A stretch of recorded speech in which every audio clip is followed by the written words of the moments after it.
What are the effective ways to study? The effective ways to study are number one is setting a goal, two is to create a study plan checklist, third is find a quiet spot, fourth is set your hours to study, fifth, take breaks, and number six is to sleep. The first one that will help you to be effective in your study is setting a goal. Early morning when I wake up, I set a goal. I want to attain what I want to happen and commit on that day when I study. It is a norm for a student to achieve something since it gives a sense of purpose. Now, what is my goal? For example, if I want to study 3 chapters of my book for an exam, I will place that in my goal for the day.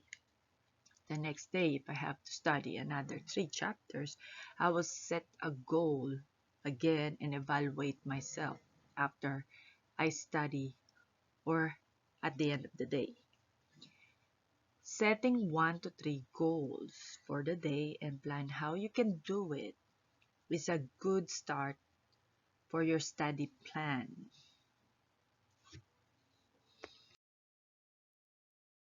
The second effective way to study is to create a study plan checklist. My own written planner helps me to study, do, act on all of my plans. Daily, I follow my plan like my own ritual, and I write on my planner why it did not happen to remind me of the next self-improvement. My written study plan is my weekly guide to do precisely the written study for the day in my book with tabs. My weekly study plan is my guide for what to finish today, and I have to review my accomplishment daily and the outcome of my knowledge based on what I study or read for the day. Some students may be comfortable doing their study plan for a month, so please apply what you are comfortable with.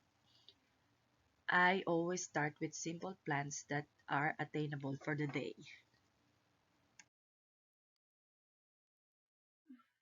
The third effective way to study is finding a quiet spot.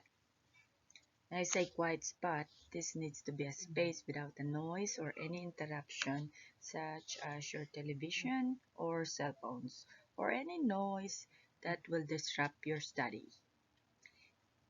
Local community library, garden, or church can help you to study well. It cannot be your standard room that you are comfortable with, um, not unless you are very self-disciplined and able to control yourself being comfortable in your own room and fall asleep. I tried to study at home and it is not so effective compared to going to the library or the church. The library inspires and influences me as plenty of students surrounds me studying.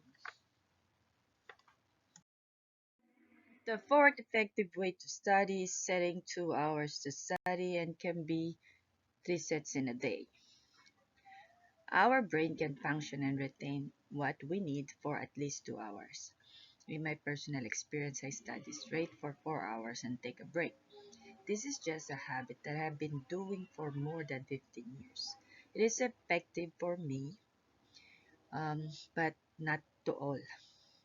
A teacher explains on YouTube that 2 hours is enough for the brain to retain what we need, and it's more effective than studying longer than 4 to 6 hours or longer.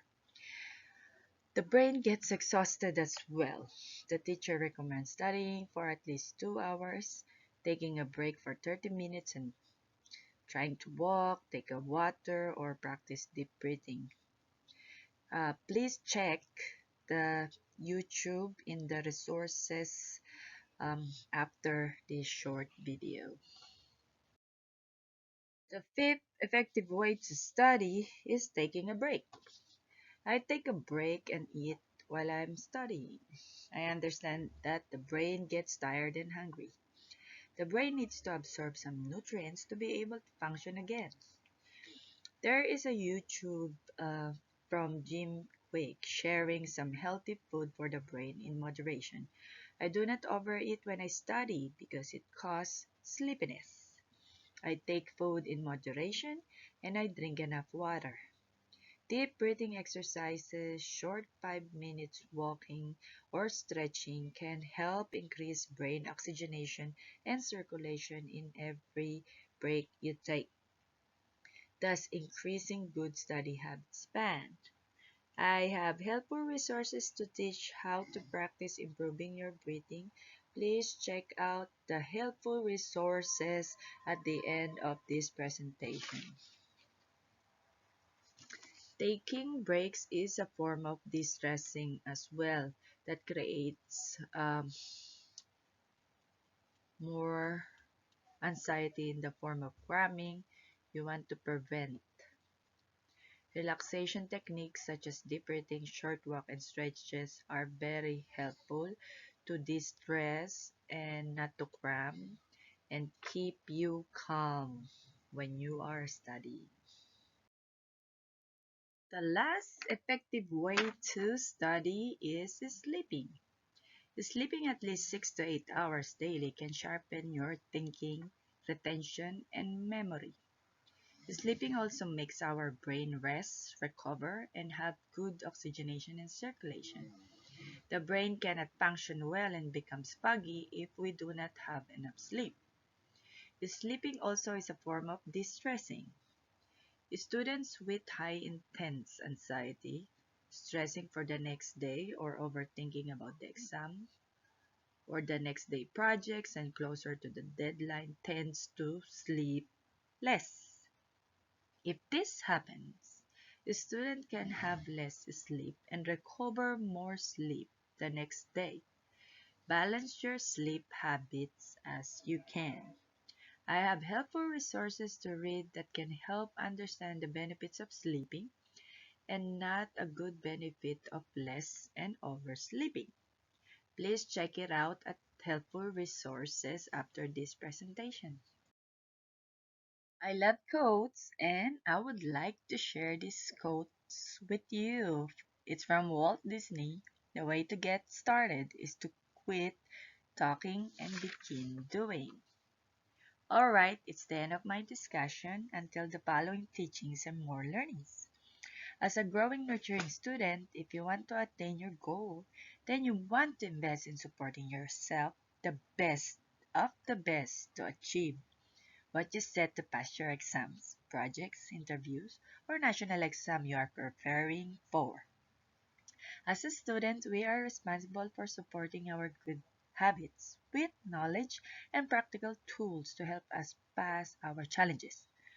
Please repeat the cycle again and again, weekly or monthly, and develop goals and study plan to act to attain your goals.